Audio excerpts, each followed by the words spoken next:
اللہ تم دونوں کا بیڑا غرق کرے، یہ صحافت ہے؟ اپنی عمروں کو دیکھو، سراسر جھوٹ، بیہودہ بات، اور ایسے لوگوں پہ لعنت بھیجنے کا، ان کی بے عزتی کرنے کا جی کرتا ہے، کیونکہ یہ انسان ہی نہیں ہے، بونے ہیں، چھوٹے چھوٹے لوگ ہیں، یہ صافی ہو ہی نہیں سکتے۔ کس طرح اتنی غیر ذمہ داری سے یہ جھوٹ بول سکتے ہیں میری رائے بغیر؟ اور آگے سے یہ نصرت جاوید پتہ نہیں میرے بزرگوں کی عمر کا ہوگا، لیکن ایک دفعہ پھر کہتا ہوں، ایسے لوگ لعنتی ہے جو اپنی صحافت کا، اپنی میڈیا کا غلط استعمال کرتے ہیں۔ میں نے کل یہ کیس دائر کیا منصور علی خان کے خلاف، اور یہ بار بار میرے حقوق کو ڈیمیج کرتا تھا، میری بے توقیری کرتا تھا، پتہ نہیں اس کا کیا ایجنڈا ہے، کس کی ماں پہ کر رہا تھا۔ میں برداشت کرتا گیا کہ ایک دن اس نے حد ہی کراس کر دی، تو میں نے کہا بس اب تمہیں سمجھانے کا اور تمہیں یہ بتانے کا کہ تم قانون کے تابع ہو کہ وقت آ گیا ہے۔ کیمرے کے آگے بیٹھ کے کبھی یہ ایزیوم کر لینا کہ آپ عقل کل ہیں، اختیار کل ہے، اور آپ جو جس کے حوالے سے کہنا چاہیں کہہ سکتے ہیں، قطعاً نہیں کہہ سکتے۔ جو انگلینڈ میں بیٹھے ہیں ان پہ بھی دعوے آپ کریں، کیونکہ کبھی تو پاکستان آئیں گے تو یہ ڈگریاں جو ہیں جو ہوں گی، اور میں نے کی ہیں ایسے کوئی 7-8 لوگوں پہ کی ہیں، یک طرفہ کارروائیاں چل رہی ہے، لیکن جس وقت یہ پاکستان آئیں گے یا پاکستان میں ان کی کوئی جائیداد ہوگی تو وہ ایگزیکیوشن کے پروسیس میں یہ شخص جو ہیں، اور ایسے میں نے کہی اور بھی لوگ دیکھیں، صحافی بھی دیکھیں، جن کے ساتھ کوئی لینا دینا نہیں، کوئی تعلق نہیں، کوئی مطلب ہے ان کے ساتھ، لیکن وہ آپ کو اپنے پروگرام میں ڈسکس کر کے اور آپ کے حوالے سے کوئی نہ کوئی لغو بے بنیاد بات کرنا، یا سچی بات بھی اس طرح کرنا کہ اس میں بھی آپ کی بے توقیری ہو۔ بے شک آپ سچی بات کریں، آپ کے پاس ایک ڈیفنس ہے، لیکن بے توقیری کا حق آپ کو سچ بات بھی نہیں دیتا ہے کہ آپ کسی انسان کی بے توقیری کریں۔ یہ عموماً ہم کسی سے سوال کرتے ہیں نا کہ کہاں سے یہ سوال کر رہے، تو آگے سے کہتے ہیں ذرائع۔ اب ان ذرائع کا تو ہمیں پتہ چل گیا ہے کہ یہ ذرائع کون سے ہیں۔ گھر میں بیٹھ کے جناب کوئی کسی سے پوسر ہو جاتی ہے، اچھا یہ ذرائع ہو گئے۔ اب میں نے جیو ٹی وی کی مثالیں دی، ایک دن انہوں نے مثال دی کہ جناب میں نے کسی ورکر کو تھپڑ مار دیا، اور جس کو تھپڑ مارا تھا وہ تھپڑتا ہی نہیں، وہ ویڈیو آپ نے دیکھی ہوگی، وہ میرا اپنا گن مین تھا، وہ مجھے کھینچ رہا تھا، اور میں نے اس کو یہ کہا کہ اس طرح نہ کرو، اور وہ لوگوں کو جو ہیں بیسیکلی میری طرف آنے سے روک رہا تھا، اور یہ 3 دن ہیڈ لائن پہ چلتی رہی۔ پھر انہوں نے اپنے ویب پیج سے خبر چلا دی کہ میں نے مریم نواز صاحبہ سے معافی مانگ لی، آپ لوگوں نے وہ خبر دیکھی ہوگی۔ یعنی اس طرح کی جھوٹی خبریں، اور وہ پھر انہوں نے ویب پیج سے اتار دی، وہ خبر ڈیلیٹ کر دی۔ پھر میں ادھر گھر میں بیٹھا ہوتا تھا، سامنے ہی پٹی چل رہی ہوتی تھی کہ جناب یہ فلاں جگہ یہ ہوا۔ وہ بھائی اللہ تم لوگوں کا بیڑا غرق کرے، یہ صحافت ہے؟ اب نصرت جاوید ایک زمانے میں بڑا اچھا لکھا کرتا تھا، میرے خیال میں ڈان اور نیوز کے ساتھ بھی رہا۔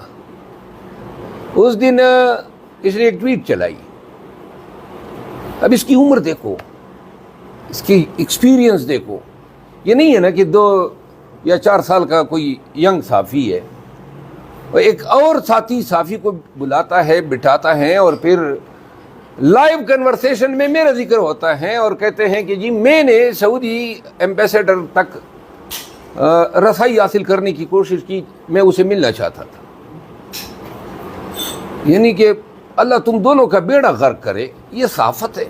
اپنی عمروں کو دیکھو، سراسر جھوٹ، بیہودہ بات، اور ایسے لوگوں پہ لعنت بھیجنے کا، ان کی بے عزتی کرنے کا جی کرتا ہے، کیونکہ یہ انسان ہی نہیں ہے، بونے ہیں، چھوٹے چھوٹے لوگ ہیں، یہ صافی ہو ہی نہیں سکتے۔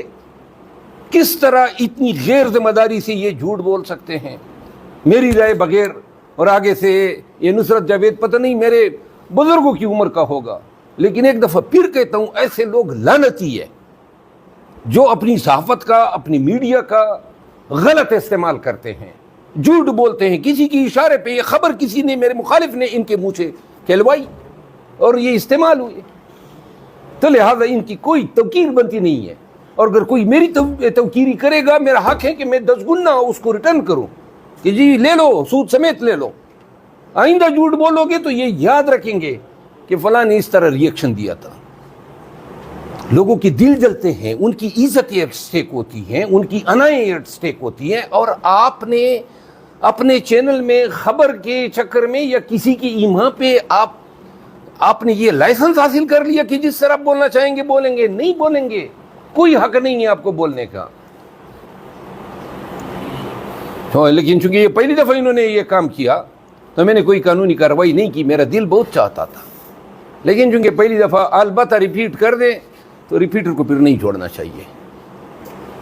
تو ان تمام گزارشات کے ساتھ میں آپ کو ایک بات بتا دوں، آنے والے وقت میں آپ پہ اور شاید ریسٹرکشنز آئیں، آپ پہ قدغنے لگیں، آپ کی بے توقیری بھی ہو سکتی ہے. پولیس والے دھکے دے سکتے ہیں، گیٹ پہ نہیں چھوڑ سکتے ہیں. لیکن یاد رکھیں، آپ میں سے بہت سارے لوگوں نے بہت بڑے بڑے مقام بنائے ہوئے ہیں، ہمارے دلوں میں بھی ہیں اور پبلک کی نظروں میں بھی ہیں. آج کل ایسی بھی انڈیویجول آپ میں سے ہیں جو اس انڈیویجول کو اتنے لوگ دیکھتے ہیں جتنے 5 چینلوں کو کوئی نہیں دیکھتے ہیں. آپ دیکھ لیں نا، یہاں پہ بہت سارے چینل ایسے ہیں جن کو خود ہم بھی نہیں دیکھتے ہیں. تو لہذا یہ وقت آئے گا، آپ ایک کام شروع کریں جو میں آپ میں کمی محسوس کر رہا ہوں. اپنے حقوق کے لیے عدالتی جنگ کا آغاز کرو، اور آپ کو وہ پروبونو کیسز لڑنے والے وکیل ملیں گے جو چاہتے ہیں. کیونکہ آپ دیکھیں، یہ بحیثیت وکیل ہمارا بھی ایک فرض ہے کہ ہم قانون کی مدد کریں. تو جہاں پہ آپ کو مدد کی ضرورت ہے آپ کے قانونی حق کے حصول میں، یہاں پہ بہت سارے اچھے وکلاء ہیں اسلام آباد جیسے شہر میں.